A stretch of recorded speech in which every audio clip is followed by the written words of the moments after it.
हाँ जी students, good afternoon.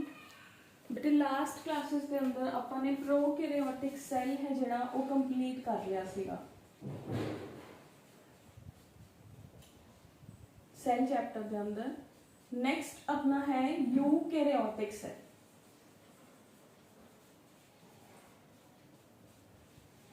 तो आज ਆਪਾਂ ਕੀ डिस्कस करांगे? आज ਆਪਾਂ यूकैरियोटिक सेल है ਜਿਹੜਾ ਉਹ डिस्कस करांगे। तो यूकैरियोटिक सेल ਦੇ ਅੰਦਰ ਆਪਣੇ ਕੋਲ ਕੀ ਹੈ ਬੇਟੇ? ਮੇਨ ਸਟੇਟਸ ਕੀ ਨੇ ਕਿ यूकैरियोटिक सेल ਦੀ ਬੋਡੀ ਦੇ ਅੰਦਰ ਦੋ ਸਟੇਟਸ ਹੁੰਦੀਆਂ ਨੇ। ठीक है, वैसे अपना नेक्स्ट चैप्टर के अंदर कवर भी हो जाऊगा। एक सेल है, ठीक है, सेल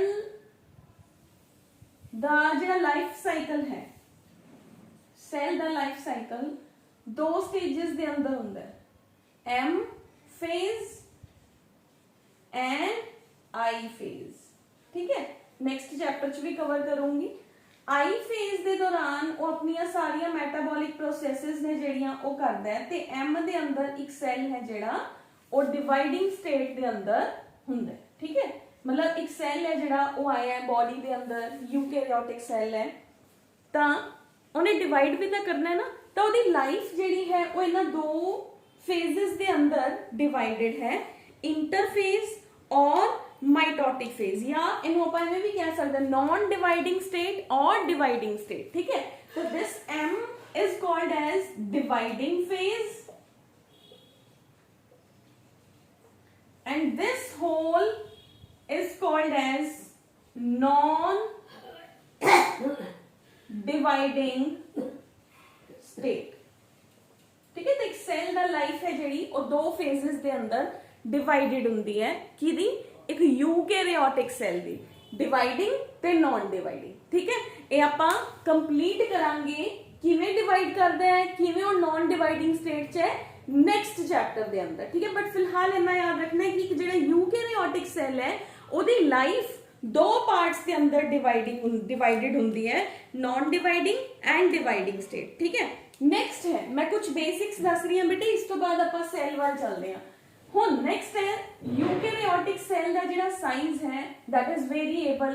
ये आपां पहला बिगनिंग च प्रोकैरियोट जदों मैं कराया सी मैं उदों भी दसता सीगा कि जिहड़ा यूकैरियोटिक सेल है या आपां उदों ओवरऑल सेल कीता सी, तां सेल जिहड़ा है उहदा साइज वेरीएबल हुंदा है कि कोई सेल बिल्कुल छोटा होगा, कोई सेल थोड़ा जिहा बड़ा होगा, यानी कि it ranges between 10 to 100 micrometres. ठीक है, तो कोई दा साइज कितना भी हो सकता है। ठीक है, तो जिवें अपने कोल कुछ सेल्स ने जेडे 2 माइक्रोमीटर दे ही हुंदे ने, अपने कोल प्लाज्मोडियम वाइवेक्स है, जिवें नर्व सेल्स ने जेडे लॉन्गेस्ट साइज जेडे सेल्स ने, फिर उस तो बाद ह्यूमन दे जेडे सेल्स ने 20 to 30 माइक्रोमीटर्स दे अंदर प्रेजेंट हुंदे ने। उस तो बाद है बेटे relationship between size and function, यानी कि सेल साइज एंड रेशो। ठीक है, जदों तक तो सेल दा सरफेस एरिया ओदियां माइट जेडियां इंटरनल कह सकते आपां प्रोसेसेस ने दे आर सफिशिएंट। ठीक है, तो वो अपना फंक्शन परफॉर्म कर सकता है। ठीक है, उस तो बाद अगर ओदा सरफेस एरिया बड़ा हुंदा है ते ओदे इंटरनल फंक्शंस ओने नहीं हुंदे perform by the cytoplasm of the cell और by the organelles of the cell, तो उत्थे अपने कोल सेल साइज है जेड़ा वो वेरीएबल। तो साइज आपां ओवरऑल कह सकते हैं कि साइज है जेड़ा सेल दा वेरीएबल है एंड सेल साइज टू आपां जेड़ा कह सकते हैं surface to the volume ratio है जेड़ा cell surface to the volume ratio. अगर सेल्स दा इंटरनल एरिया उन्ना ही है कि वो एक्सटर्नल एरिया दे नाल अपना काम चला सकता है, ठीक है, मतलब they both are in ratios. ठीक है, अगर ओदा एक इंटरनल जिहड़ा काम करन दा तरीका है, अगर आप ओदा साइज बड़ा कर दिए तो वो उन्ना काम परफॉर्म नहीं कर पाऊगा। ठीक है, तो जिहड़ा स्मॉल सेल हुंदा है, इस पूरे तो आप ये पता लगा सकते कि जिहड़ा स्मॉल सेल हुंदा है ओदे कोल ज्यादा पावर हुंदी है टू डू इट्स वर्क। ठीक है, तो अपने कोल की आ गया size of a cell generally ਇਹਦੇ फंक्शन ਦੇ अकॉर्डिंग, ਇਹਦੇ न्यूट्रिएंट्स ਦੇ अकॉर्डिंग ਤੇ ਇਹਦੇ मेटाबॉलिज्म ਦੇ अकॉर्डिंग भी ਹੁੰਦਾ है। तो अपने को surface area of a sphere increases as the square of the radius and volume increases. ठीक है, तो अपने को आप ओवरऑल कह सकते हैं कि सेल दे फंक्शन दे अकॉर्डिंग सेल दा साइज है जिहड़ा वो अकॉर्डिंग टू द फंक्शन होगा ਉਹਨੇ ਕਿਵੇਂ ਦਾ ਫੰਕਸ਼ਨ ਪਰਫਾਰਮ ਕਰਨਾ, ਉਹਦੇ ਅਕੋਰਡਿੰਗ ਉਹਦਾ ਸਰਫੇਸ ਏਰੀਆ ਲਾਰਜ ਵੀ ਹੋ ਸਕਦਾ ਹੈ, ਉਹਦਾ ਸਰਫੇਸ ਏਰੀਆ ਸਮਾਲ ਵੀ ਹੋ ਸਕਦਾ ਹੈ। That means the surface to the volume ratio. फिर है बेटे शेप एंड नंबर। ਤਾਂ शेप है ਜਿਹੜੀ ਇਹ ਵੀ वेरिएबल है।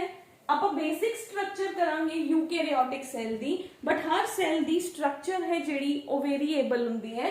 कुछ सेल्स आप ओवल पढ़ांगे, कुछ सेल्स ने ਜਿਹੜੇ ਆਪਾਂ क्यूबॉइडल पढ़ांगे, कुछ सेल्स आप कहांगे कॉलमनर ने, कुछ सेल्स आप पढ़ के आवांगे कि वो टॉल है, ठीक है, कुछ सेल्स डिस्क लाइक होंगे। तो वेरिएबल शेप्स आर देयर। तो सेल्स दिया शेप्स ने ਜਿਹੜੀਆਂ they are also variable. And number है ਜਿਹੜਾ बेटे ਉਹ भी वेरिएबल है। ਆਪਾਂ ਇਹ ਕਹਿ ਸਕਦੇ ਹਾਂ कि जो यूनिसेलुलर यूकैरियोट्स ने उन्हां दे अंदर तां सेल दा नंबर 1 है, यूनिसेलुलर भी होन यूकैरियोट भी होन। बट जेडे मल्टीसेलुलर यूकैरियोट्स ने उन्हां दे अंदर सेल्स दा नंबर वेरिएबल है। यूनिसेलुलर दे अंदर तां क्लियर है, यूनी मतलब 1, सेलुलर मतलब सेल, ठीक है। उस तो बाद मल्टी सेलुलर यूकैरियोट मतलब मैनी सेल्स, आप कोई गिन थोड़ी सकते हैं। ह्यूमन दी बॉडी के अंदर किन्ने सेल्स ने आपां नूं नहीं पता, ठीक है। तो हुण आपां ने बेटे की कीता, आपां ने एक ग्रॉस एक बेसिक कीता अबाउट द यूकैरियोटिक सेल, जिहदे अंदर मैनूं ये पता चल गया कि जिहड़े यूकैरियोटिक सेल्स ने उन्हां दा सेल दा साइज, सेल दी शेप, सेल दा नंबर है जिहड़ा ਉਹ वेरिएबल हुंदा है। ते उन्हां दी जिहड़ी लाइफ है पूरी लाइफ दो स्टेजेस दे अंदर प्रेजेंट हुंदी है, dividing state and non dividing state. Dividing state नूं मैं की कहूंगी mitotic state, and non dividing state नूं मैं की कहा सीगा इंटरफेज स्टेट। क्लियर। ये जस्ट अपने कोल एक यूकैरियोटिक सेल दे की ने बेसिक्स ने। क्लियर है कि सेल दा नंबर, सेल दा साइज, सेल दा शेप वेरिएबल है। ਆਪਾਂ ਕੀ डिस्कस कर रहे हैं, what we are going to discuss is the overall eukaryotic cell। कि overall एक eukaryotic cell ਦੇ ਅੰਦਰ ਜੋ ਜੋ ਚੀਜ਼ਾਂ ਆਪਾਂ डिस्कस ਕਰਾਂਗੇ ਉਹ ਸਭ ਉਹੀ ਹੈ, ਉਵੇਂ ਹੀ ਹੈ, but shape, size, number organism to organism vary कर सकता है, ठीक है। we can say okay. तो एक बॉडी के अंदर भी वेरी कर सकता है, जिवें ह्यूमन दी बॉडी मल्टी सेलुलर है, पैनक्रियास दे सेल दी शेप डिफरेंट है, ठीक है, इंटेस्टाइन दे सेल्स दी शेप डिफरेंट है, नंबर डिफरेंट है, तो that can also be variable. Clear. उस तो बाद आ जाओ बेटे gross structure of a cell, gross structure of eukaryotic cell. एक यूकैरियोटिक सेल दे अंदर की हो सकता है। तो यूकैरियोटिक सेल दी सब तो पहले आप डेफिनेशन डिस्कस करते हैं। जो यू है इहदा मतलब हुंदा ट्रू, कैरियोट दा मतलब हुंदा है न्यूक्लियस, मतलब वो सेल जिहदी बॉडी दे अंदर एक ट्रू फॉर्म ऑफ न्यूक्लियस है जिहड़ा वो प्रेजेंट होगा, that is called as the eukaryotic cell. Clear. हुण आपां ने देखो सेल दे अंदर प्रोकैरियोट दे अंदर की पढ़ के आए सी, आपां तीन चीज़ां ही पढ़ के आए सीगे ना। एक तो आपां ने पढ़िया सीगा सेल दे ऊपर एनवेल्प, तां इहदे बाहर आपां लिख रहे हैं cell membrane. Cell membrane present है, यस। इस तो इलावा जिहड़ी इहदे कोल सेल वॉल है वो कईयां कोल तां प्रेजेंट होगी, कईयां कोल प्रेजेंट नहीं होगी। तां मैम्ब्रेन हर यूकैरियोटिक सेल दे कोल प्रेजेंट होगी, एंड सेल वॉल है जिहड़ी वो कईयां कोल, यानी कि फंजाई दे अंदर आप पढ़ांगे कि प्रेजेंट है, प्लांट्स दे अंदर आप पढ़ांगे कि प्रेजेंट है, एनिमल्स दे केस दे अंदर आप पढ़ांगे कि सेल वॉल है जिहड़ी दैट इज नॉट प्रेजेंट, ठीक है। आप इनिशियली कितना सी ना मोनेरा, 5 किंगडम्स में Monera, protista, fungi, Plantae and animalia. मैं क्या सी मोनेरा तक आप प्रोकैरियोट्स पढ़ांगे, फिर आप प्रोटिस्टा तो यूकैरियोट्स पढ़ने स्टार्ट कर देंगे, ठीक है। तो अपने कोल की आ गया इन्हां चों कुछ दे कोल सेल वॉल प्रेजेंट होगी, कुछ दे कोल सेल वॉल प्रेजेंट नहीं होगी, बट सेल मैम्ब्रेन है जिहड़ी वो हर एक दे कोल प्रेजेंट होगी। तो सेल मैम्ब्रेन की है, हर यूकैरियोट दी बॉडी दे बाहर एक लिविंग कवरिंग प्रेजेंट है जो कि ਉਹਦੀ ਬੋਡੀ ਦੇ ਕੰਟੈਂਟਸ ਨੂੰ ਉਹਦੇ ਅੰਦਰ ਦੇ ਕੰਟੈਂਟਸ ਨੂੰ ਮੇਨਟੇਨ ਕਰਕੇ ਰੱਖਦੀ ਹੈ and that is made up of the lipids and proteins। ਆਪਾਂ ਹਰ ਪਾਰਟ ਨੂੰ ਡਿਟੇਲ ਚ ਕਰਾਂਗੇ ਬਟ ਹਜੇ ਆਪਾਂ ਸੈੱਲ ਦਾ ਬੇਸਿਕ ਕਰ ਰਹੇ ਹਾਂ। ਬੇਸਿਕ ਦੇ ਅੰਦਰ ਮੈਂ ਕੀ ਕਿਹਾ कि हर यूकैरियोटिक सेल दे कोल एक सेल मेम्ब्रेन प्रेजेंट होनी चाहिए है बट जी सेल वॉल है वो कुछ दे कोल प्रेजेंट हुंदी है सब दे कोल प्रेजेंट नहीं हुंदी। सेकंड है साइटोप्लाज्म। साइटोप्लाज्म की है बेटे एक फ्लूइड लाइक स्ट्रक्चर है, ठीक है, जिन्हों आपां साइटोसोल भी कह दिंदे आ। ਉਹ साइटोसोल दे दो पार्ट हुंदे एक्टोप्लाज्म एंड एंडोप्लाज्म, ठीक है। मान लो एक सेल है यूकैरियोटिक सेल है आ इहदा साइटोप्लाज्म है, ठीक है। इहदा जिहड़ा बाहर वाला स्ट्रक्चर है वो मेरा की है एक्टोप्लाज्म है, जो इहदा इंटरनल स्ट्रक्चर है वो मेरे कोल की है इहदा एंडोप्लाज्म है। जो एक्टोप्लाज्म है वो की हुंदे बेटे नैरो स्ट्रक्चर हुंदी है, मतलब वो ਆਪਾਂ ਇਹ कह सकते हैं कि जो एक्टोप्लाज्म है that is relatively firm zone, बिल्कुल पतला पतला जोन है किसी भी चीज के आउटर एरिया ਨੂੰ कवर करना। साइटोप्लाज्म की है, साइटोप्लाज्म एक फ्लूइड लाइक स्ट्रक्चर है, सेमी फ्लूइड स्ट्रक्चर है जिदे अंदर सब substances fats proteins carbohydrates enzymes सब कुछ किदे अंदर प्रेजेंट है साइटोप्लाज्म दे अंदर प्रेजेंट है। मैं कह रही हूं कि मैं साइटोप्लाज्म ਨੂੰ साइटोसोल भी कह सकती हाँ। जिहड़ा ही मेरा साइटोसोल है एक यूकैरियोटिक सेल के अंदर ये दो पार्ट्स के अंदर डिवाइडेड है। एक्टोप्लाज्म जो इहदा बाहर वाला हिस्सा है जो एक पतली जी नैरो जी फर्म जी लेयर फॉर्म करता है दैट इज एक्टोप्लाज्म। जो मेरा इंटरनल पोर्शन है, ठीक है, जो परया परया है that is called as the endoplasm, ठीक है। तो मेरे कोल किया गया ectoplasm and endoplasm. This is my ectoplasm, this will be the endoplasm. And eukaryote दा साइटोप्लाज्म है जेड़ा this shows the streaming movements, ठीक है, क्योंकि ये कोल ऑर्गेनेलीज प्रेजेंट ने तो इस करके एक ही शो करता है ये स्ट्रीमिंग मूवमेंट्स शो करता है, स्लो मूवमेंट्स शो करता है ताकि मेरे सारे पार्ट्स दे कोल इक्वल समान जेड़े ने ओ पहुंचन। That is the cytoplasmic streaming, cytoplasmic movement, ठीक है। तो जेड़ा साइटोप्लाज्मिक मैट्रिक्स है ओहो की करता है ऑफनली एक कांस्टेंट मोशन शो करता है जिन्हों आपां साइक्लोसिस या स्ट्रीमिंग मूवमेंट कहने आ। हुन साइटोप्लाज्म दे अंदर की प्रेजेंट है, साइटोप्लाज्म दे अंदर मैं उन्हें क्या ऑर्गेनिक इनऑर्गेनिक सब्सटेंसेस प्रेजेंट ने, खाना पीना प्रेजेंट है, एंजाइम्स प्रेजेंट ने, all the constituents are present in it, ठीक है। तो अपने कोल साइटोप्लाज्म है जेड़ा इहदे अंदर इहनू अगर आपां कहिए इहदे अंदर होर की प्रेजेंट है we have is the organelles. Organelles की हुंदे ने सेल ऑर्गेनेल्स जिवें कि माइटोकॉन्ड्रिया एंडोप्लाज्मिक रेटिकुलम। ਆਪਾਂ प्रोकैरियोट्स ਤਾਂ नहीं पढ़ के आए ना, तो it consists of the cell organelles. Cell organelles की ने बेटे सेल ऑर्गेनेल्स ओहो ऑर्गेनाइज्ड स्ट्रक्चर्स हुंदियां ने जो एक सेल दे अंदर पर्टिकुलर फंक्शन परफॉर्म करन लई प्रेजेंट ने। मतलब सेल अपने एटीपी ओने नहीं बना सकता सीगा जिन्ने की ओनू चाहिए सीगे, ठीक है। ता इहदे अंदर की प्रेजेंट है माइटोकॉन्ड्रिया प्रेजेंट है। सेल अपने प्रोटीन्स नू ओनी चंगी तरह पैक लिपिड्स नू पैक नहीं कर सकता सी ता इट हैज अनदर ऑर्गेनेलिस। ता सेल ने अपने काम ने जेड़े ओ वंडते कि तू एटीपी फॉर्म कर, तू मेरे लिपिड्स नू पैक कर, तू मेरे हार्मोन्स नू पैक कर। ता डिफरेंट ऑर्गेनेल्स बनाईया गईयां जेड़ियां कि डिफरेंट फंक्शंस परफॉर्म करेंगे। तो organelles are the living structures, यानी कि सेल दे अंदर पहला एक मेम्ब्रेन है फिर ਉਹਦੇ अंदर भी छोटिया छोटिया मेम्ब्रेन बाउंड स्ट्रक्चर्स ने।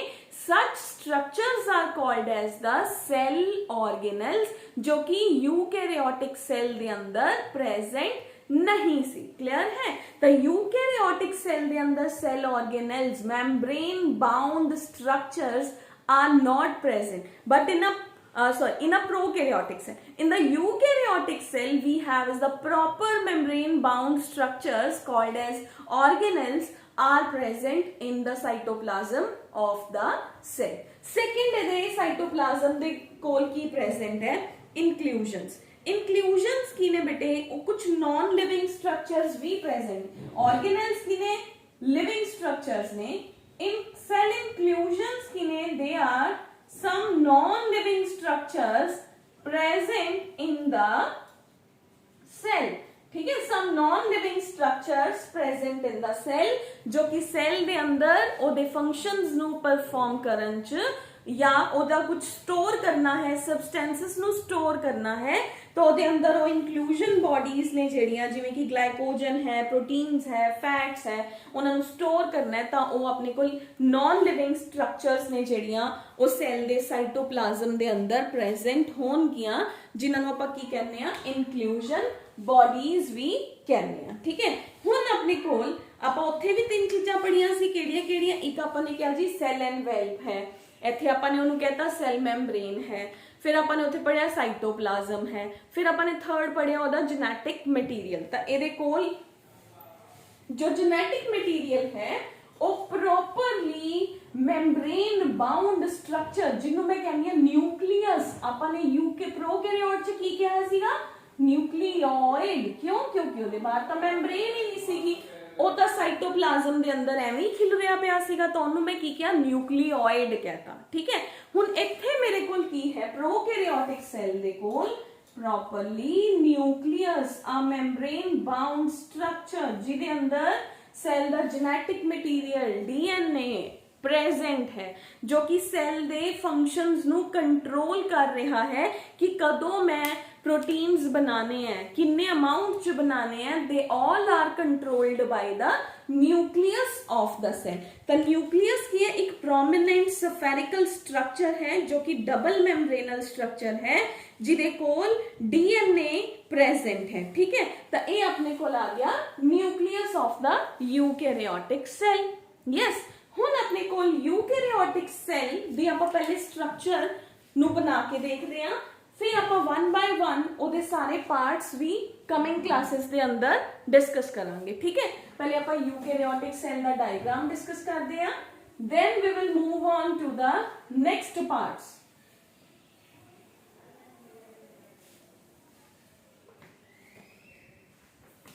ਤਾਂ this is a eukaryotic cell। अब सेल वॉल नहीं बना रहे, we are not making the cell wall।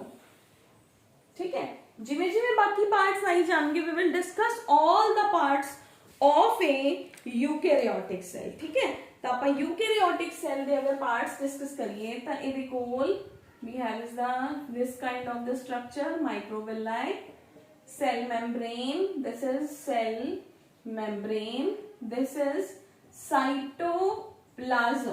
ठीक है, साइटोप्लाज्म तो बाद आपने की डिस्कस किया जी, ਇਹਦੇ अंदर जी न्यूक्लियस प्रेजेंट है। ਉਹ ਕੀ ਹੈ? डबल मेम्ब्रेनल स्ट्रक्चर है। ठीक है, मैं ਇੱਥੇ ਇਹਨੂੰ डबल मेम्ब्रेनल स्ट्रक्चर बना देनी है। न्यूक्लियस डबल मेम्ब्रेनल है। न्यूक्लियस तो इलावा आपने की ਕਿਹਾ ਸੀਗਾ कि कुछ ऑर्गेनेल्स प्रेजेंट ने, तो न्यूक्लियस ਦੇ ਨਾਲ ही एक इस तरह ਦਾ नेटवर्क क्रिएट हो जाता है, जिन्हों ਆਪਾਂ ਕਹਿੰਦੇ ਆ एंडोप्लाज्मिक रेटिकुलम। ठीक है, एंडोप्लाज्मिक रेटिकुलम ਦੇ ਨਾਲ ਹੀ कुछ इस तरह ਦੀਆਂ स्ट्रक्चर्स ने ਜਿਹੜੀਆਂ ਉਹ प्रेजेंट ने, they are called as Golgi body. इस तो इलावा अपने कोल की प्रेजेंट है? माइटोकॉन्ड्रिया प्रेजेंट है, राइबोसोम्स प्रेजेंट ने। ठीक है, विक्यूल्स प्रेजेंट ने। ठीक है, अगर प्लांट सेल है तो ਉਹਦੇ अंदर क्लोरोप्लास्ट भी प्रेजेंट होगा। ठीक है, तो न्यूक्लियस के अंदर न्यूक्लियर मटीरियल जिन्हों क्रोमेटिन कहा जाता है वो प्रेजेंट होगा। तो बाकी जिमें जिमें आप सारिया ऑर्गेनेल्स डिस्कस करांगे, आप उवें उवें ऑर्गेनेल्स नू मार्क करांगे। बेसिकली आपां नू अज दे लेक्चर दे अकॉर्डिंग की चाहिदा सी?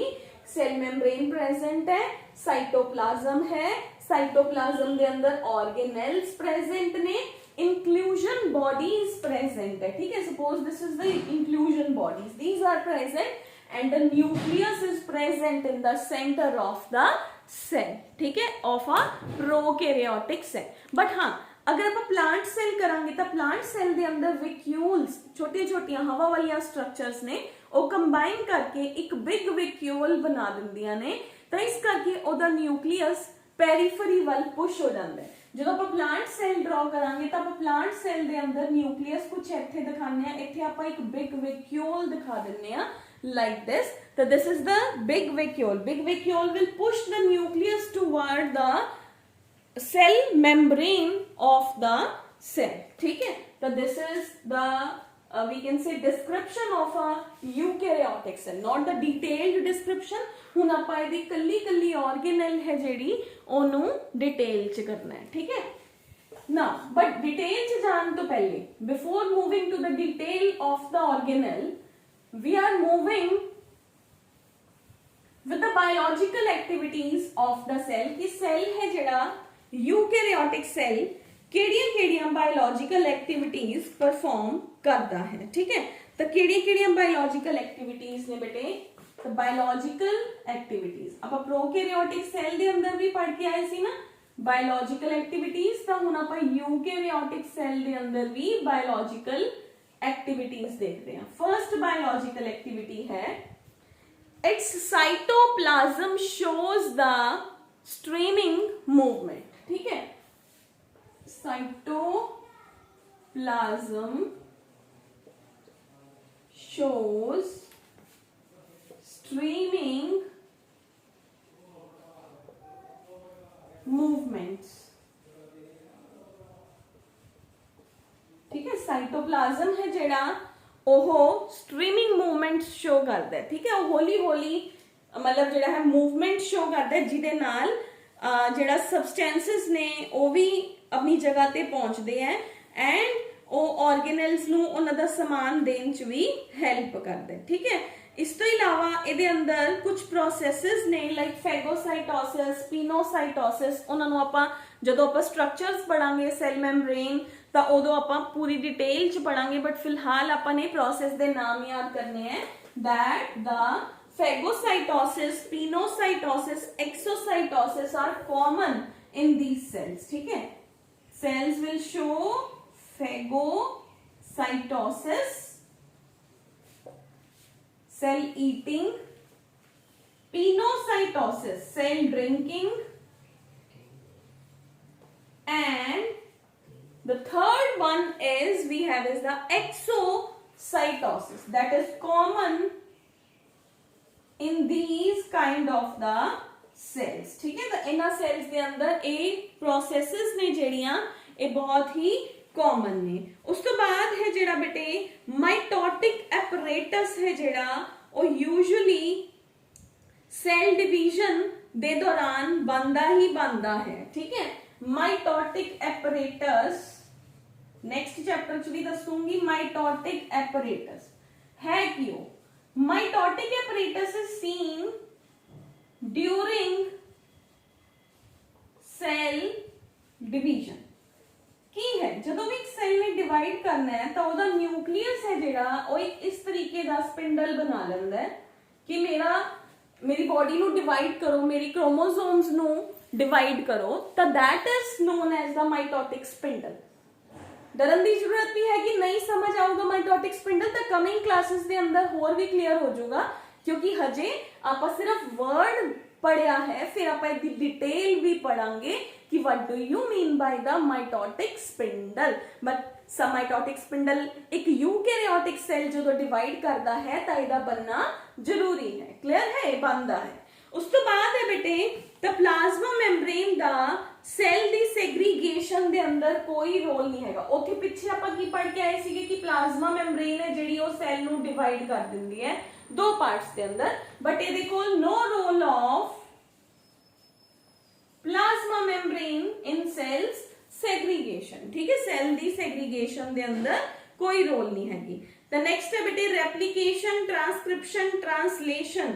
रेप्लिकेशन है जिहड़ी ओ सेल साइकिल दे दौरान हुंदी है ते ट्रांसक्रिप्शन ते ट्रांसलेशन है जिहड़ियां ओह किथे हुंदियां ने, दे अकर transcription and translation occur in the nucleus and in the cytoplasm respectively। prokaryote cell ਦੇ ਅੰਦਰ ਆਪਾਂ ਕਿੱਥੇ ਪੜ ਕੇ ਆਏ ਸੀਗੇ ਇਹ processes transcription and translation cytoplasm, ਕਿਉਂਕਿ ਉੱਥੇ ਤਾਂ ਨਿਊਕਲੀਅਸ ਹੈ ਹੀ ਨਹੀਂ ਸੀਗਾ, ਤਾਂ ਇਹਦੇ ਅੰਦਰ प्रोसेस का कुछ पार्ट यानी कि जी ट्रांसक्रिप्शन है वो न्यूक्लियस ऑफ द सैल के अंदर होंगी है एंड जी ट्रांसलेशन है वो कित्थे होंदी है मेरे को साइटोप्लाज्म ऑफ द सैल के अंदर। इफ यू रिमेंबर जेडे बच्चों ने अज तो ही क्लास लगाई है बेटे वो ध्यान रखियो कि मैं लास्ट क्लासेस के अंदर ट्रांसक्रिप्शन ट्रांसलेशन दसता सीगा। ट्रांसक्रिप्शन होंदी है बेटे process of formation of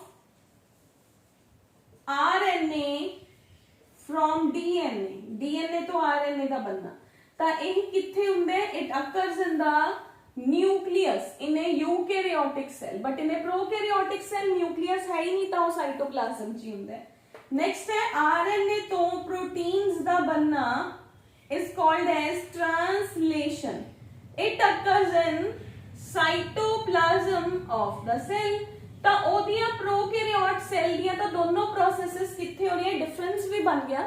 prokaryote cell दे अंदर दोनों प्रोसेसेस किथे हो रही ने in the cytoplasm of the cell but eukaryote दे अंदर एक प्रोसेस है जेडी ओ किथे हो रही है न्यूक्लियस के अंदर हो रही है, दूसरी प्रोसेस किथे हो रही है साइटोप्लाज्म ऑफ द सेल के अंदर हो रही है। ठीक है, फिर जी रेप्लीकेशन है वो किथे होगी, रेप्लीकेशन में की क्या सीगा डीएनए तो डीएनए का बनना, डीएनए किथे प्रेजेंट है न्यूक्लियस के अंदर प्रेजेंट है तो ये किथे होगी occurs in the nucleus of the cell. ठीक है, तो क्योंकि प्रोकैरियोट्स दे कोल तां जी न्यूक्लियस है ही नहीं सीगा इस करके आपां प्रोसेस नु साइटोप्लाज्म दे अंदर करता सीगा बट यूकैरियोटिक सेल दे अंदर तां जेड़ा अपने को प्रॉपर न्यूक्लियस है जेड़ा वो प्रेजेंट है तो न्यूक्लियस के नाल नाल साइटोप्लाज्म भी सेल की हेल्प कर रहा है प्रोसेस दे होण च। ठीक है, तो इहदे कोल cytoplasm as well as nucleus दोनों रिस्पेक्टिवली पार्टिसिपेट करते ने। तो हुण अपने कोल जेड़ा है डिफरेंसेस बनते हैं दोनों दे प्रोकैरियोटिक सेल दे ते यूकैरियोटिक सेल दे। आपां कुछ एक डिफरेंसेस जिन्ने क आपां नूं समझ आ रहे ने आपां उन्ने क डिस्कस करते हैं फिर आपां रिमेनिंग डिफरेंसेस जदों अपनी सारियां ऑर्गेनेल्स कंप्लीट हो गईयां फिर आपां लास्ट विच फिर डिस्कस करांगे। तो जो प्रोकैरियोटिक सेल है बेटे वो की है differentiate between a prokaryotic cell and a eukaryotic cell. Eukaryotic cell हजे आपां पूरा डिस्कस ही नहीं किया, हजे तो सिर्फ आपां ने ओदा ओवरव्यू लिया है।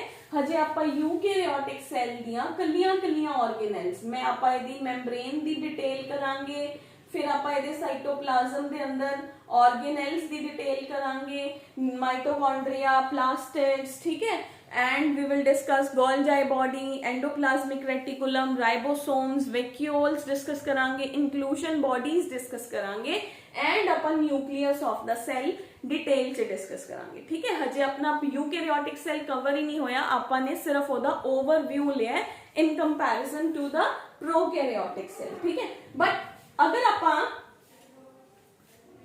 अगर आपा जनरलाइज्ड डिफरेंसेस करिए तो अपने को प्रोकैरियोटिक सेल की है सिंगल मेम्ब्रेन सिस्टम है, सिंगल एनवेल्प सिस्टम। ठीक है, इट्स सिंगल एनवेल्प सिस्टम।